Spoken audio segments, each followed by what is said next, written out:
There's a moment, quiet, almost invisible, when you realize something is wrong. Not with the world, but with you. You have everything you thought you needed: comfort, technology, freedom, and yet there's this dull ache inside. A kind of sadness you can't name. You tell yourself it's stress or exhaustion or maybe just bad luck. But deep down, you know it's something else, something older, something deeper. Carl Jung once wrote, "The most terrifying thing is to accept oneself completely." And that S, where your unhappiness truly begins, the moment you start running from who you are. Most people think unhappiness comes from the outside. Money problems, failed relationships, missed opportunities. But Jung believed it comes from the inside, from the war between who you truly are and who you pretend to be. You see, the modern world has taught you to live like a mask, to build a version of yourself that's acceptable, impressive, likable. A version that smiles when you're exhausted, that posts happiness when you feel empty, that hides behind achievements because being still feels unbearable. But that mask, that persona, is heavy. And every day you carry it a little further from your real self until one day you look in the mirror and realize you don't know who's looking back. That's the real reason you're unhappy. You've lost the relationship with your own soul. Think about it. When was the last time you felt truly alive? Not just entertained, not just distracted, but deeply connected to something real. For most, that feeling fades long before adulthood. Childhood is full of wonder. The world feels magical. Colors feel alive. Every experience is new. But as we grow, the world tells us to be practical, to choose safety over passion, to trade curiosity for control, to silence the voice inside that asks, what if there's more? Jung believed that's where the wound begins. The moment you stop listening to your inner voice, what he called the self, your life begins to split in two. On the surface, you become functional, responsible, successful maybe. But beneath that, something inside you starts to die. Slowly, quietly, without a sound. And yet, it never really dies. It waits. In your loneliness, in your anxiety, in that strange sense of emptiness that appears even on your best days. That is your soul calling out. The part of you you've buried under expectations and fear. The part that remembers who you were before the world told you who to be. Jung didn't see unhappiness as a flaw. He saw it as a signal, the psyche's way of saying, you've drifted too far from yourself. When you feel that dull pain of meaninglessness, it's not a malfunction. It's your inner compass trying to bring you home. But most people ignore it. They drown it with distractions. Social media, work, noise, constant movement. Anything to avoid sitting alone with their thoughts. Because silence is dangerous. In silence, your truth starts to speak. And it rarely says what you want to hear. Jung warned that when we ignore these inner messages, the soul doesn't disappear. It rebels. It turns your peace into restlessness, your pleasure into numbness, your success into a cage. You can't heal what you refuse to feel. And that's why the modern world is full of silent suffering. People smiling in photos, laughing in crowds, but dying inside. Jung believed every person has a shadow, the dark, rejected parts of ourselves we deny. Our anger, jealousy, shame, fear, all the emotions we label unacceptable. We bury them, pretending they don't exist. But they don't go away. They sink deeper, shaping our moods, our habits, our relationships. You see it when someone explodes over nothing, when love turns into control, when success becomes addiction. That is the shadow trying to speak, trying to remind you that you can escape yourself forever. Your unhappiness might not be your enemy. It might be your shadow, begging you to listen. Maybe you're not broken. Maybe you're just divided. Half of you lives in the light, half of you hides in the dark. And the distance between the two is what hurts. Imagine standing at the edge of a deep forest at night. You can't see what's inside. It feels dangerous, unpredictable, maybe even evil. But Jung would say, that forest is you. Every step you take into that darkness, every painful memory you face, every fear you acknowledge, brings you closer to the truth. Because the treasure you're seeking isn't out there in the light. It's buried in the dark. That's the paradox Jung discovered. The path to happiness always passes through unhappiness first. Because true happiness isn't comfort, it's wholeness. It's the courage to hold both your light and your darkness, your beauty and your flaws, without running from either. So if you feel lost, if you feel numb, if you feel like your life doesn't make sense anymore, stop trying to fix it right away. Sit with it. Listen. Your unhappiness is not a punishment. It's a message, a quiet whisper from your soul asking you to return. Because maybe the real reason you're unhappy is that you've forgotten what it means to be whole. And as Jung said, until you make the unconscious conscious, it will direct your life, and you will call it fate. There's a mask you wear every day. You might not notice it. It's invisible, subtle, carefully constructed. But it's there. In every smile that hides exhaustion, every polite, "I'm fine," when your heart is breaking, every time you suppress what you truly feel just to be accepted. Carl Jung called this mask the persona, the social face we create to meet the expectations of the world. It's how you survive. It's how you fit in. But what if the same mask that protects you is the very thing suffocating your soul? From a young age, you were taught what parts of yourself were good and what parts were bad. Be kind, not angry. Be strong, not vulnerable. Be successful, not lost. And little by little, you learned to edit yourself, to hide the emotions that others didn't approve of. You smiled when you wanted to cry.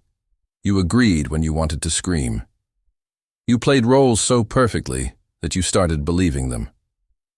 Jung believed this was the beginning of psychological suffering, the separation between who you really are and who you think you should be. When the mask becomes your identity, you lose access to your soul. Think about how much of your life revolves around maintaining that mask. The way you talk changes depending on who you're with. Your opinions shift to match the room. You keep your pain secret because the world rewards control, not honesty. It's exhausting, isn't it? That constant performance, smiling, succeeding, pretending. But Jung warned, the most dangerous kind of lie is the one you tell yourself. And that's what the persona becomes, a beautifully decorated lie. You convince yourself you're okay, that this is who you are, that this version of you, this polite, careful, filtered version, is the truth. But deep down, something feels hollow. That's not depression. That's disconnection. You've disconnected from the raw, messy, authentic parts of yourself, the ones that feel too real for the world to handle. Here's the truth Jung wanted us to see. Every time you hide your true self to please others, you trade a piece of your soul for approval. And eventually, the trade becomes unbearable. You start feeling restless in your own skin. You wake up feeling tired even after sleep. You surround yourself with people, but feel lonelier than ever. That's your psyche rebelling. That's your soul whispering, "This isn't me." But we don't listen. We double down on the performance. We tell ourselves, "I just need to work harder, be more positive, be more grateful." And so we chase achievements, relationships, possessions, hoping they'll fill the void. But they don't, because the void isn't out there. It's inside. Jung called it the neglected inner life. And he warned, if you ignore it long enough, it will come for you. Not to destroy you, but to awaken you. That's when the symptoms begin. The anxiety that won't go away. The depression that doesn't make sense. The panic that comes out of nowhere. Jung didn't see these as random disorders. He saw them as messages. He said the soul uses suffering as a last resort, when words no longer work. He compared the psyche to nature. If you dam a river, the pressure builds until it breaks. That's what happens when you block your true emotions. They find another way out, through pain, through chaos, through crisis. So when life falls apart, when the relationship ends, the job collapses, the future disappears, maybe it's not a tragedy. Maybe it's your unconscious trying to free you from a lie. Because Jung believed that healing begins the moment you stop pretending. You don't heal by becoming better. You heal by becoming real. When you stop saying, "I'm fine," and start saying, "I'm hurting." When you stop asking, "What do they expect of me?" and start asking, "What do I expect of me?" When you stop chasing happiness like a prize and start facing your pain like a teacher. That's when life begins to shift. The mask starts to crack. And for the first time, light slips through. But make no mistake, removing the mask isn't comfortable. You will feel exposed, misunderstood, maybe even lost. Because you've built your whole world around that false image. Your relationships, your success, your identity. Letting it go feels like death. And in a way, it is. It's the death of the false self. The death of who you thought you had to be. But Jung said this death is sacred. He called it individuation, the process of becoming whole, of reconnecting with your authentic self. The pain you feel during this process isn't punishment, it's birth. So if you feel like your life is falling apart, maybe it's not falling apart at all. Maybe it's falling into place. Maybe your unhappiness isn't proof that something is wrong with you. Maybe it's proof that something inside you is finally waking up. You've worn the mask long enough. It protected you once, yes, but now it's suffocating you. And perhaps that's what Jung was trying to tell us all along. That the real reason you're unhappy isn't because life is cruel. It's because you've forgotten who you are beneath the mask. And once you remember, once you dare to live without pretending, happiness stops being something you chase. It becomes something you are. There's a part of you that you've spent your entire life avoiding. You can't see it in the mirror. You can't capture it in photos. But it follows you. In every decision, every fear, every unexplained reaction. Carl Jung called it the shadow. It's everything about yourself that you've denied, rejected or buried deep inside. Your anger, your jealousy, your envy, your sadness. The desires you were told were wrong. The dreams you were told were unrealistic. You locked them away in the basement of your mind, thinking that if you ignored them long enough, they would disappear. But Jung warned us. What you resist not only persists, but grows in size. That's the secret most people never face. Your unhappiness often comes from the battle you're fighting with your own shadow. You don't see it, but it leaks through everything you do. When you feel irrationally angry at someone, it's often because they show you something you secretly dislike in yourself. When you envy another person, it's not about them. It's about the part of you that wishes to be seen, but isn't allowed to exist. You project your hidden self onto the world, and then you call it reality. But it's not reality. It's reflection. The people who bother you the most are often mirrors, not enemies. Think about the people you judge, the ones you say are too selfish, too emotional, too proud. What if those are just traits you've denied in yourself? Jung believed that the things we dislike in others reveal the parts of ourselves we haven't integrated. Because the truth is, you are selfish sometimes. You are emotional. You are proud. And that's okay. The goal isn't to erase these parts. It's to understand them, to bring them into balance. Because the moment you deny your darkness, it doesn't vanish. It starts to control you from the shadows. Look around the world today. Everyone's angry, divided, ready to blame someone else. But what if this chaos isn't just social? What if it's psychological?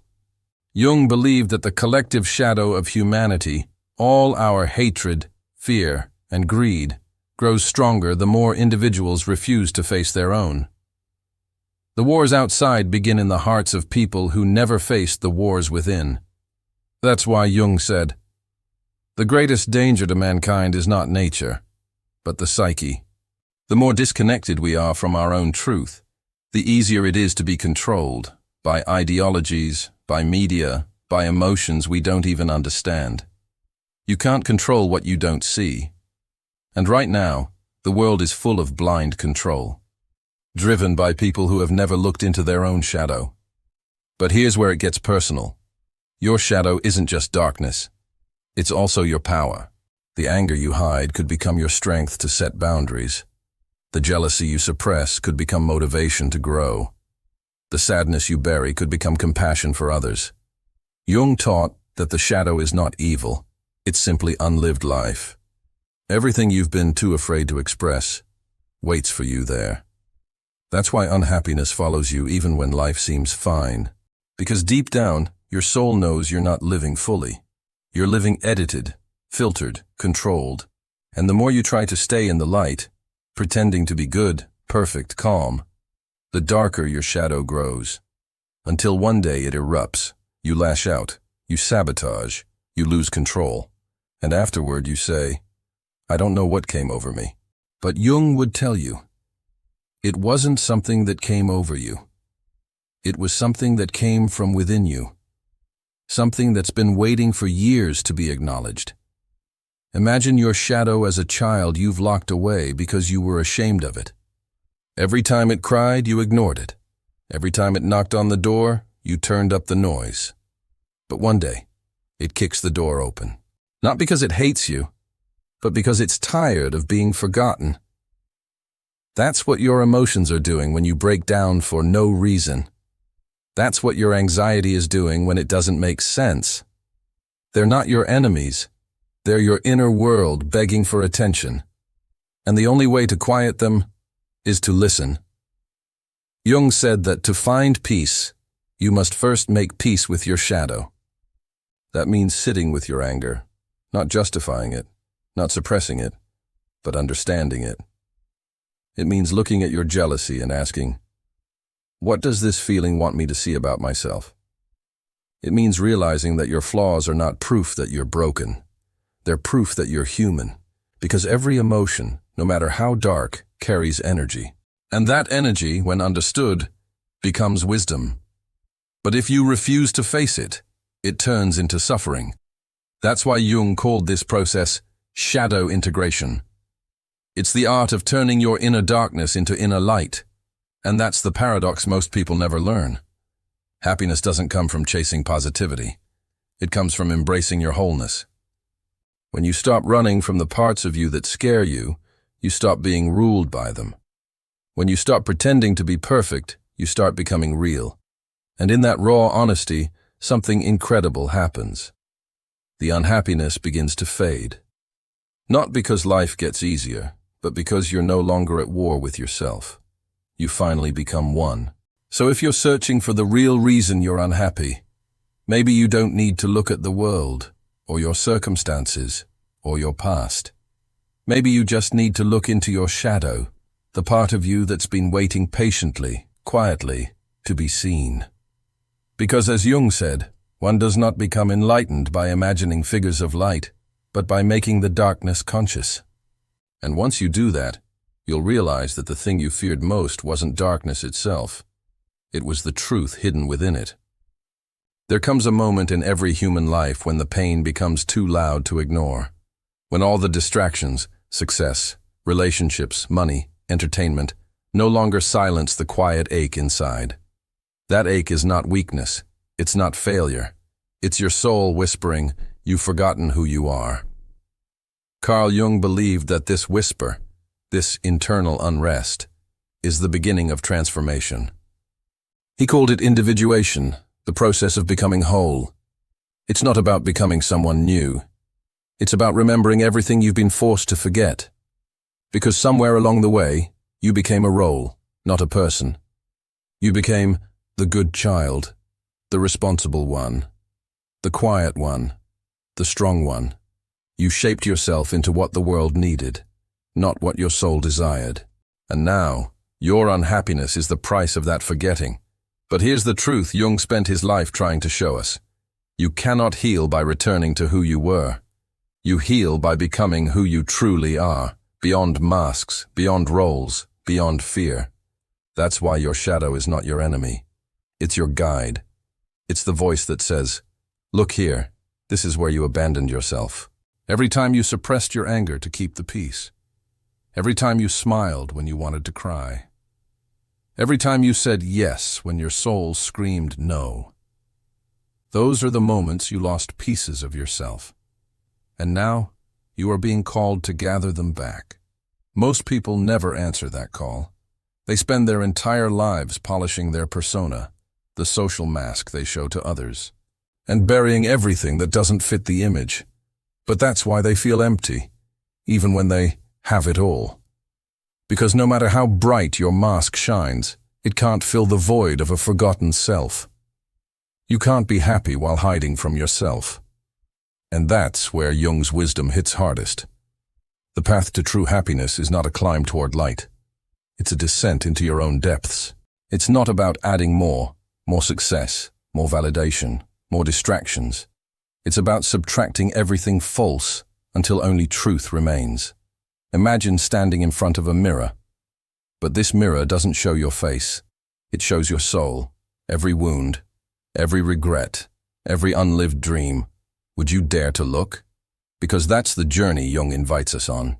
A journey not upward, but inward. It's terrifying at first, to meet yourself without filters. But slowly, something incredible happens. The monsters you feared in the dark begin to change shape. You see that they were never monsters. They were messages. Your anger was a cry for boundaries.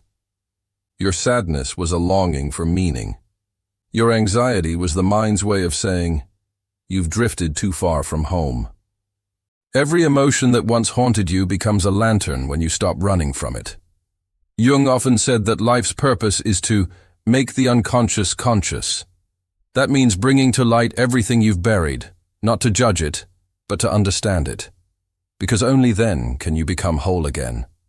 Happiness isn't the absence of pain. It's the acceptance of the full range of being human.